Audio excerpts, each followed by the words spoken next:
Baik, Assalamualaikum warahmatullahi wabarakatuh. Selamat pagi, siang, sore, atau malam kepada Bapak dan Ibu dosen pengampu mata kuliah Transformasi Digital. Perkenalkan, nama saya Andi Syaiful Laksa dengan NIM H071221017. Pada kesempatan yang sangat berharga ini, sebagai pemenuhan tugas final untuk mata kuliah Transformasi Digital A, saya akan membawa sebuah presentasi yang berjudul yaitu analisis audit teknologi dan pengujian risiko pada platform e-commerce, studi kasus PT di Digital Niaga. Di era disrupsi teknologi dan transformasi digital yang berjalan sangat masif saat ini, platform e-commerce telah bermutasi menjadi tulang punggung perekonomian baru. Ya, banyak perusahaan retail konvensional yang berlomba-lomba memigrasikan proses bisnis mereka ke ranah digital. Namun, migrasi sistem berskala besar ini tidak luput dari ancaman dan risiko teknologi yang kompleks, mulai dari kebocoran data privasi, kegagalan integrasi sistem pembayaran, hingga potensi manipulasi database transaksi. Nah, disinilah peran krusial dari tata kelola dan audit teknologi transformasi informasi diperlukan. Kita membutuhkan audit teknologi bukan untuk menghambat inovasi,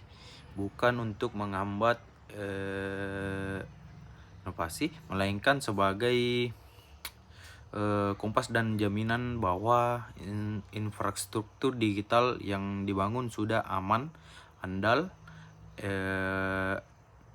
dan siap mendukung keberlanjutan bisnis jangka panjang.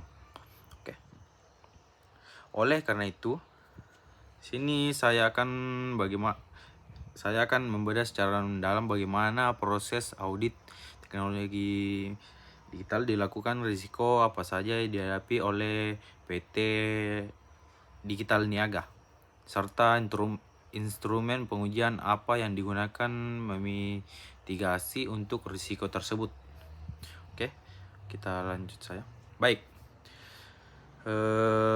Sini kita masuk profil kasus dan urgensi audit TI. Baik, sekarang kita beralih ke bagian kedua.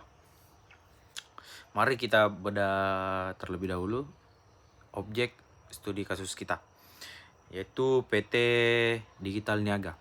Perusahaan ini merupakan contoh nyata dari entitas bisnis retail yang sedang melakukan transformasi digital berskala penuh. Nah, mereka meluncurkan platform e-commerce mandiri untuk menjangkau pangsa pasar online yang jauh lebih secara nasional. Nah, ketika sebuah perusahaan memutuskan untuk bertransformasi menjadi platform e-commerce, arsitektur bisnis mereka berubah total. Nah, mereka tidak lagi hanya mengurusi stok barang fisik di gudang, melainkan harus mengelola ribuan transaksi digital per detik, mengintegrasikan sistem dengan payment gateway pihak ketiga, serta menyimpan data-data sensitif milik pelanggan. Berdasarkan analisis tata kelola teknologi, ada 3 alasan fundamental mengapa PT Digital Niaga mutlak memerlukan audit teknologi informasi secara berskala. Nah, yang pertama itu adalah menjamin keandalan sistem atau availability. Di dunia digital, sebuah platform e-commerce dituntut untuk beroperasi penuh 24 jam sehari, 7 hari seminggu tanpa henti. Jika sistem mengalami down atau crash, terutama pada momen krusial seperti flash sale, perusahaan yang berpotensi kehilangan pendapatan hingga miliaran. rupiah dalam hitungan menit, sekaligus merusak kepercayaan konsumen. Audit TI memastikan infrastruktur server siap menahan beban trafik tersebut. Oke.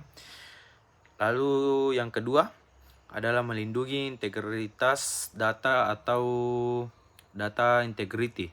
Audit TI berfungsi untuk memastikan bahwa seluruh data keuangan, catatan mutasi saldo pengguna, hingga informasi stok di database bersifat valid dan tidak dapat dimanipulasi oleh pihak-pihak yang tidak bertanggung jawab, baik dari eksternal maupun internal.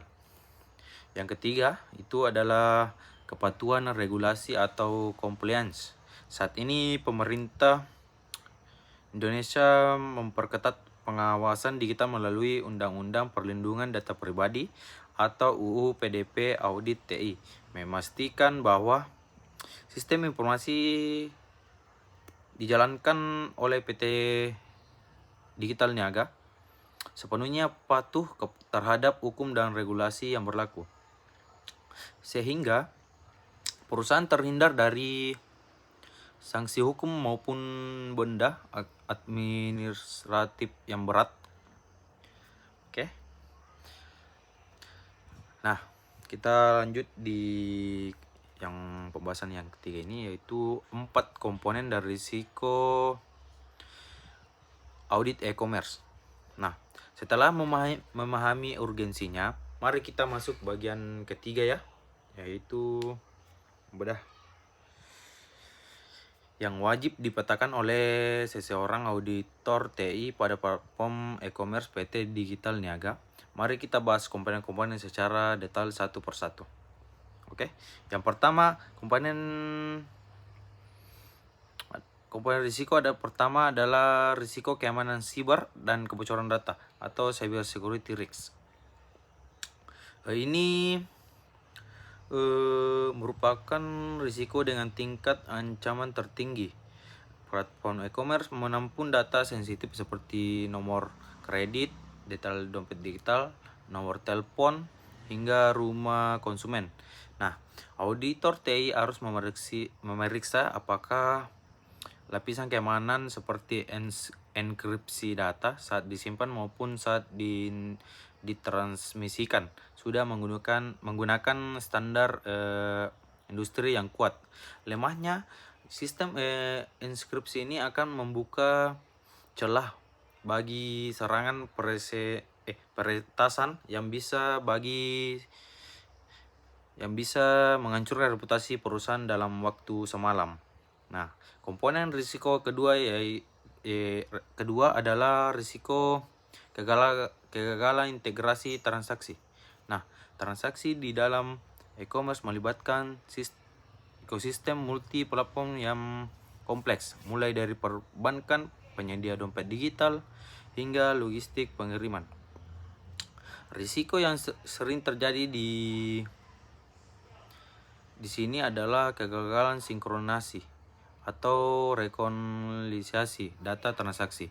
Sebagai contoh, ada kondisi di mana saldo konsumen sudah terpotong oleh bank. Nah, namun sistem internal e-commerce gagal memperbarui status menjadi lunas. Nah, auditor TI harus mengevaluasi bagaimana arsitektur aplikasi menangani exception handling atau penanganan error transaksi seperti macam ini tadi. Oke. Lanjut, komponen risiko ketiga ada risiko kegagalan infrastruktur dan skabilitas. Oke, karakteristik utama bisnis e-commerce adalah adanya lonjakan trafik pengguna yang bersifat eksponensial pada waktu-waktu tertentu. Nah, misal saat ajang pesta diskon tanggal kembar seperti misal 11.11 atau 12.12, risikonya adalah server mengalami kelebihan beban atau overload yang berujung pada matinya layanan. Di sini auditor bertugas mengevaluasi apakah arsitektur jaringan dan komputasi awan yang digunakan oleh PT Digital Niaga telah dilengkapi fitur auto scaling untuk menambah kapasitas server secara otomatis secara real time. Nah, komponen risiko keempat adalah risiko akses internal yang tidak sah. Nah, kita harus mengingat bahwa ancaman tidak hanya berasal dari luar berupa peretas, tetapi juga dari dalam organisasi itu sendiri. Nah, apabila manajemen hak akses database tidak teratur secara ketat berdasarkan fungsi kerja, maka karyawan dari divisi yang tidak relevan bisa dengan mudah melihat, memanipulasi atau bahkan membocorkan data perusahaan. Auditor harus memastikan diterapkan prinsip less privilege, di mana akses hanya diberikan sesuai kebutuhan minimal pekerja. Nah, oke. Kita lanjut di pembahasan keempat, metode pengujian substantif. Nah, yang diterapkan oleh auditor ya untuk memastikan risiko yang telah kita petakan tadi benar-benar dapat dimitigasi. Untuk menjelaskan secara singkat, pengujian substantif adalah audit adalah sebuah prosedur investigasi mendalam yang dilakukan secara terhadap integritas data, saldo transaksi, dan keandalan sistem aplikasi hingga ke tingkat kode program dan arsitektur database. Pada studi kasus PT Digital Niaga ini terdapat 3 teknik pengujian substantif yang konkret yang dijalankan. Teknik pertama adalah pengujian rekonsiliasi otomatis. Nah, dalam tahap ini auditor TI menggunakan alat bantu audit berbasis perangkat lunak untuk menarik sampel data transaksi dalam skala besar. Misalnya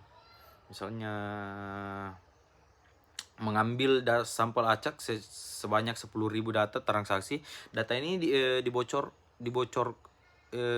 data ini kemudian dicocokkan secara otomatis dengan catatan mutasi pada rekening koran bank mitra dan laporan buku besar keuangan perusahaan. Nah, proses ini krusial untuk memastikan bahwa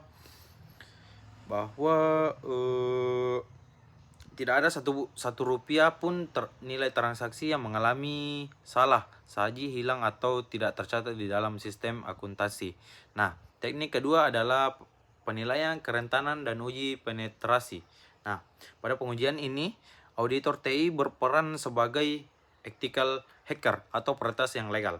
Nah, mereka akan melakukan simulasi dengan serangan siber secara nyata terhadap infrastruktur web dan aplikasi mobile milik PT Digital Niaga ini.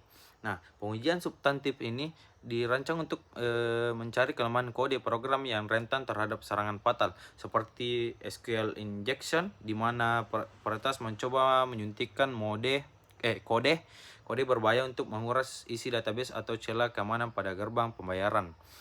Nah, teknik ketiga adalah pengujian terhadap log transaksi. Nah, setiap aktivitas krusial di dalam sistem informasi seperti perubahan harga produk oleh admin atau perubahan status akun pengguna wajib meninggalkan itu jejak digital yang tidak bisa dihapus. Auditor melakukan pemeriksaan substantif terhadap sistem log ini untuk memverifikasi dan memastikan bahwa seluruh modifikasi data penting di dalam platform e-commerce ini dilakukan oleh pengguna yang memiliki otoritas sah dan bukan merupakan hasil dari aktivitas penyusupan. Nah, baik, setelah melalui berbagai rangkaian pengujian substantif yang ketat, kita memasuki bagian kelima, yaitu rekomendasi hasil audit dan mitigasi taktis yang dapat diberikan kepada manajemen PT Digital untuk memperkuat benteng transformasi digital mereka ke depan. Nah, berdasarkan temuan audit, ada 3 poin yang rekomendasi strategi yang harus diimplementasikan. Rekomendasi pertama adalah penerapan arsitektur Zero Trust Network Access. Nah, di manajemen PT Digital Niaga ini disarankan untuk tidak lagi menggunakan paradigma keamanan tradisional yang hanya menjaga bagian luar jaringan. Perusahaan harus mengadopsi prinsip keamanan modern, yaitu jangan pernah percaya, selalu melakukan verifikasi. Implementasi nyatanya adalah mewajibkan fitur multi-factor authentication serta pembatasan hak akses yang ketat bagi seluruh personal internal yang ingin memasuki ke dalam server inti, baik mereka mengaksesnya dari dalam area kantor maupun secara jarak jauh. Oke. Rekomendasi kedua adalah penyusupan disaster recovery plan yang komprehensif. Perusahaan memiliki rencana kontingensi atau rencana cadangan yang matang apabila terjadi